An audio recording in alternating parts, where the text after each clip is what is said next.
For a couple of days now, I realized that one of my dogs has been limping. There's a slight limp it has.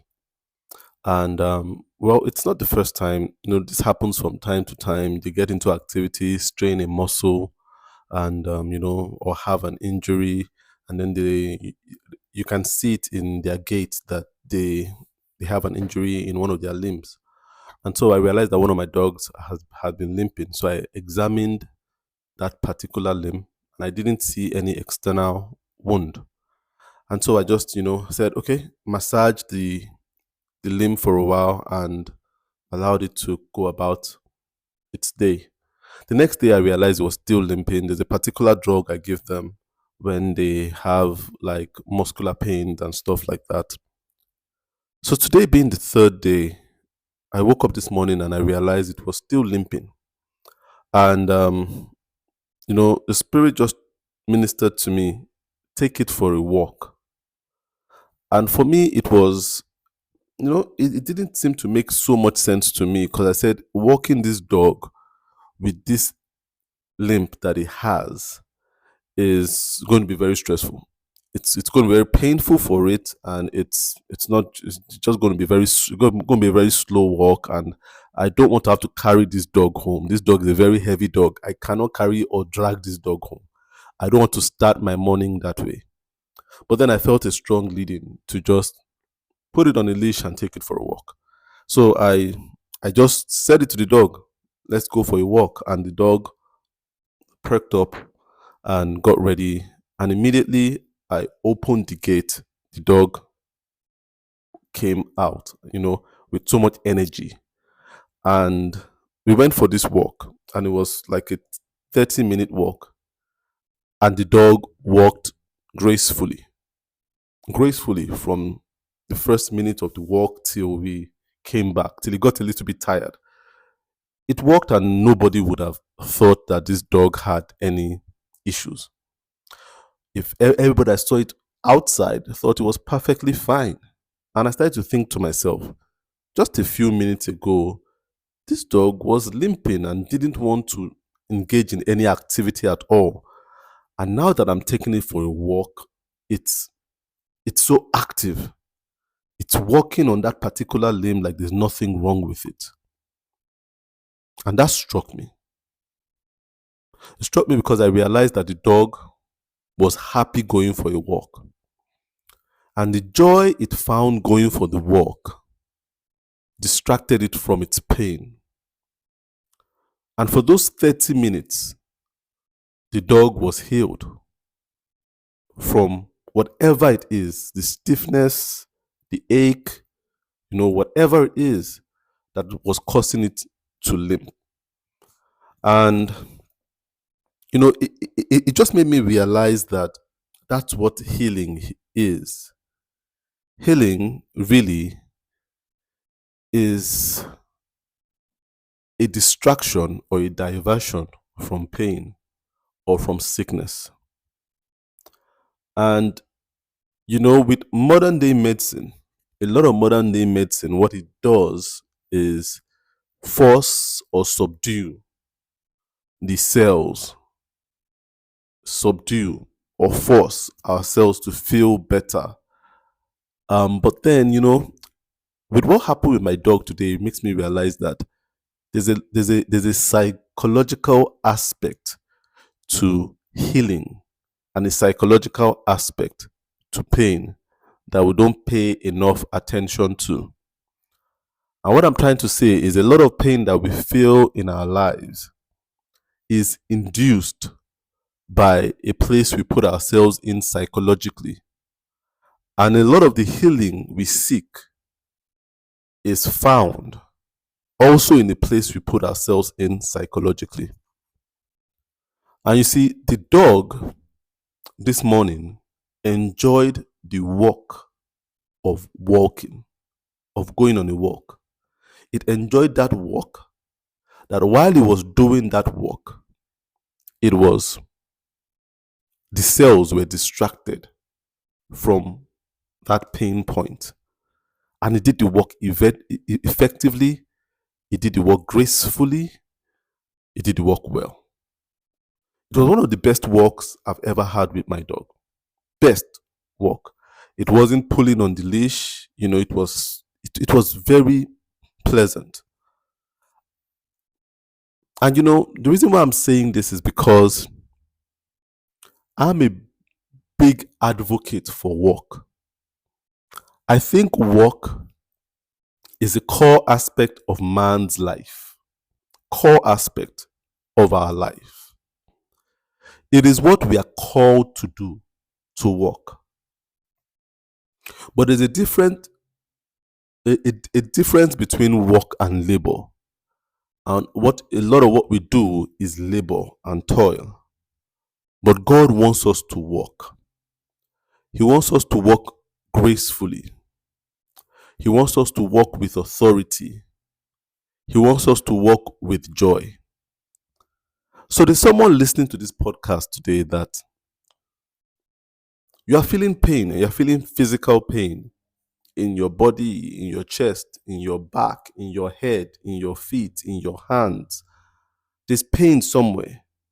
And you've taken so many drugs for this pain. I want you to start investigating your activity of work and start questioning it. Whether you're truly happy doing the work you're doing. It's a very risky thing to do work you don't enjoy. I'll say it again. It's a very risky thing to do work you don't enjoy. This is a risk that a lot of people are blinded to. But a lot of people see the risk of not working at all. That in itself has risk. It's a very risky thing. But the most risky thing is to do work you do not enjoy. It's the most risky thing. You see, a lot of people are caught in addiction issues because they hate their work. They hate their work.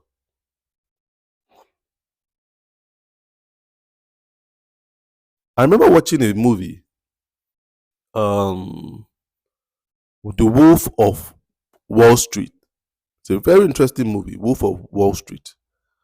And there was this scene where Matthew McConaughey and Leonardo DiCaprio were talking. Now, Leonardo DiCaprio was talking to Matthew McConaughey as a mentor, as an established guy in stock exchange. You understand? He was an established, more experienced guy. Now, Leonardo DiCaprio was a greenhorn, was just a beginner with all the passion and stuff. But this scene where they were talking was one of the most interesting scenes in that movie. For me, one of the most interesting. I love the dialogue. But then, Matthew McConaughey told him something. He said that this work is very stressful. This job of stocks and selling people stocks and shares in companies and trading is very stressful. Then he said something. He said, how does he relieve stress? And then he said he masturbates. So he goes into the bathroom and he busts a nut. He masturbates.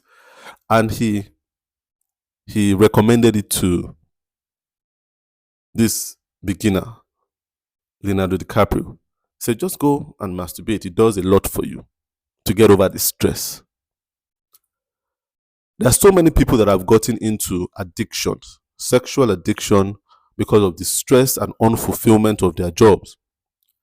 There are so many people that have gone into drug abuse because of the stress of their job. The job is stressful. So they do coke, they do cocaine to stay alert. They do coke, they do ice, they do, crack. A lot of people have found addiction as a way of distracting themselves. from the labor and the toil of work. It's a very risky thing to do a job you don't like, a job you don't love, a job that isn't like the work to the dog. And that hit me this morning. And it made me reflect. A couple of weeks back, I had this, strange feeling in my body. I just woke up one morning and I just started feeling shivers. And I started feeling weird in my body. I knew I wasn't feeling well. And so I thought it was the early signs of malaria. You understand? I felt that way, but it wasn't the classic malaria symptoms. No joint aches, no headaches. And that's how those are symptoms I feel when I am about to have malaria. But it wasn't that way. I just felt shivers. And I felt just an unusual weak way in my body. I just felt like sleeping, didn't feel like any activity, and I just felt weird. And this went on for 2-3 days. And then I started a malaria drug. And it did very little to help. And then I did another malaria drug. My wife advised me, okay, take another malaria drug. Maybe you need another one to just totally clear the malaria from your body. And so I did. But then, while this was going on, I realized something. That I wake up in the morning, I did not feel refreshed. I feel, I feel weak. I feel like going back to bed. And then I feel, slight shivers, intervals of shivers every 15 minutes or so. And, but I realized that whenever I left the house to come to the space where I record the podcast, all those things were suspended. I didn't feel weak. I didn't feel shivers. I felt well. And whenever I ended the podcast to go into the day, I started feeling that way again. And in the evening, when me and my wife are talking and engaging in like conversation, stimulating conversation, I feel well again. So that struck me. I'm like, when I do those things I enjoy, my cells are distracted from sickness, from weakness, even though I can't, from illness, even though I'm not able to describe exactly what it was that was making me ill. Whenever I did activity that I enjoyed, my body and my cells were distracted. And for that time, I was healed. You see, we must be more intentional about the work we do, the association we keep, the conversations we have. Because that is where healing lies. That is where healing lies. Healing is a very tricky thing. It's abundant. But then, because of the way the world is structured, it has become a bubble that we pay a lot to access, even though it's the most abundant thing. A lot of us, the healing we need is to go out every morning and experience the morning sun. The morning sun. I was having this discussion with a friend of mine some weeks ago, and we went on a walk. And we walked for, I think, up to almost 2 hours. We walked and we didn't get tired. But then I felt so alive, just being out in that morning sun, walking. I remember that morning we took about over 10,000 steps. But I felt alive. And my friend was telling me, look, this sun that you're taking in, it's a lot of healing. It's vitamin D. And was telling me how he has to purchase it with money and how it's so expensive because it's affecting his own health. He needs that vitamin D. And he was telling me about how he has to try to purchase it and how expensive it is and how we take it for granted that is given to us so freely. Some of you, that's the healing you need. Just getting out there. I know this because I've lived in Canada and I know what the winter is like. The winter is not just cold, but it's dark. It gets dark very early.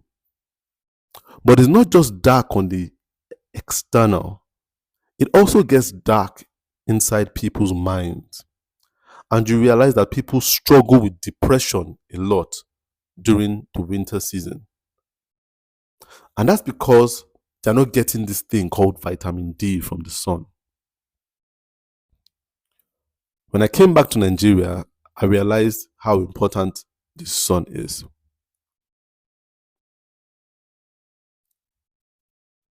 But you see, healing is abundant. What I'm trying to say is healing is abundant. And a lot of healing is in activity, not in medication. A lot of healing is in activity. I remember talking to a young man who was struggling with, drug abuse. And I was talking with him, and, his family had said he should come and have a discussion with me. So we had a discussion. And, I started to ask him, how does this thing start? How does it start?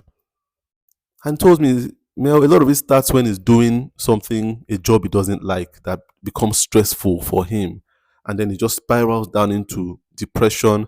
And then he tries to distract himself with alcohol, which now spirals down into substance abuse, drug abuse. And then I realized that, it starts with the activity that he doesn't want to be involved in. I know when I was talking, a lot of times I saw the concern of the family was to want him to engage in activity, get him a job, get him a job. And so what we started talking about, I said, what do you love to do? What do you love to do? And we went back and forth. And for a moment, he told me what he loved to do. And while he was telling me, I saw him go from a 20-something-year-old into like a 7-year-old again with excitement. And he came alive. His facial features changed. He looked so different. And I said, that is it. That thing is what we need to get you doing. I truly believe that you can get you doing that thing. It will be a large part of your healing process. I'm not saying it's all. You might still need some professional help, but to be a large part. And so, we got into this conversation just recommending that he gets into that productive activity, that passionate activity. And we're on course to that right now. But I truly believe that productive activity heals us. It actually does. It does. The activity we love doing heals us.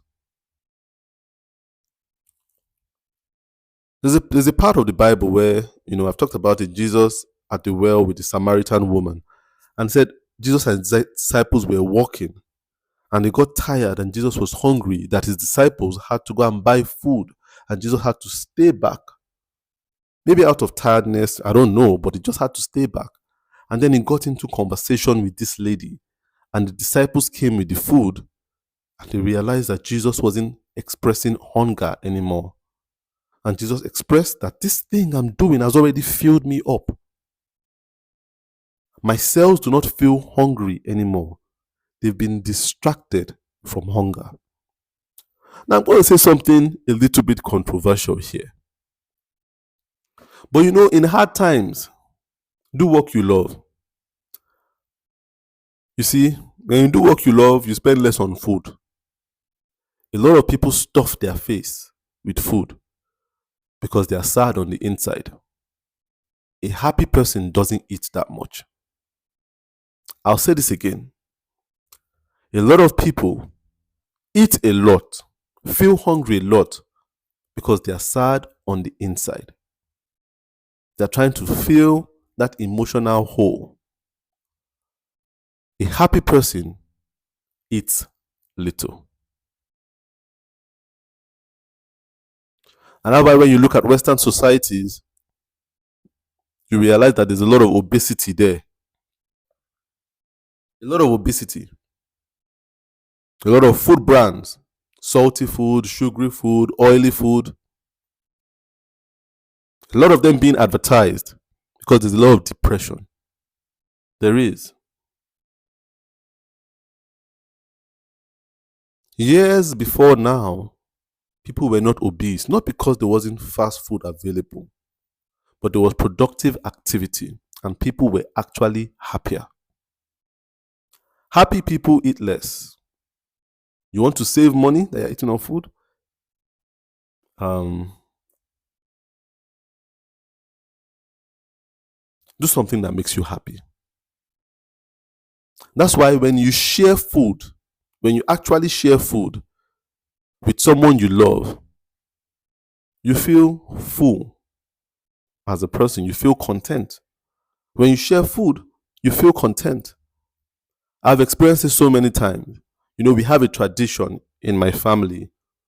Even when we go out somewhere, maybe I go for a meeting, I go for this, and they give food, I hardly eat it there. I come back home and I eat it with my family. It's something we do, it's something my wife does, something the kids do. They get stuff from school, they bring it home, and we share it together.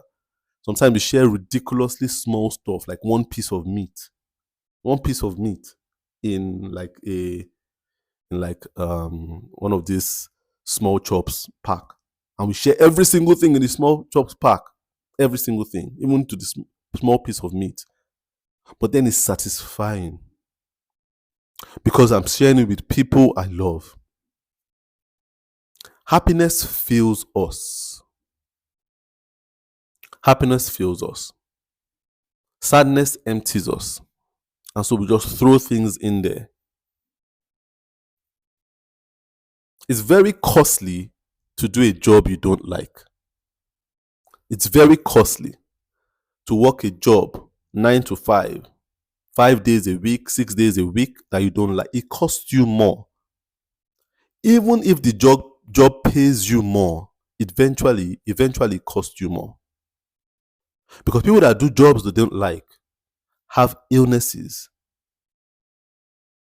that they don't expect. So they spend money on illnesses. A lot of them spend money on blood pressure. A lot of them spend money on sleeping tablets. A lot of them spend money on things for aches and pains.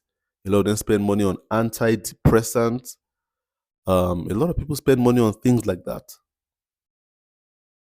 So you see people that travel abroad and just say, there are better jobs there for me. But are they happier jobs? That's a very important question you must ask yourself. Does the job make you happier? Or else that job is paying more, but it costs more. Sometimes you can take a lesser paying job that costs less. You realize that those drugs you buy every week for those migraines you have, you stop buying them. Those drugs you buy every week for those colds and that feeling of malaria that you have, you stop buying them. Those drugs that help you to sleep at night, you start sleeping better. A lot of healing is in our activity and our associations. Very important. A lot of you are working in places where it's a very toxic environment. You don't like the people there, they don't like you. Doesn't matter how much you are being paid, you are paying back more with your mental health.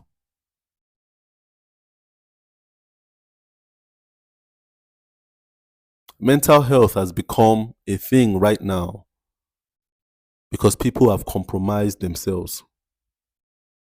They compromise themselves for paychecks.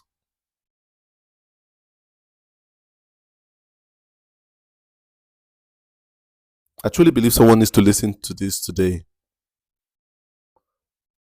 Your healing is not in medication. It's an activity, passionate activity, purposeful activity, meaningful activity. meaningful relationship, purposeful relationship, passionate relationships.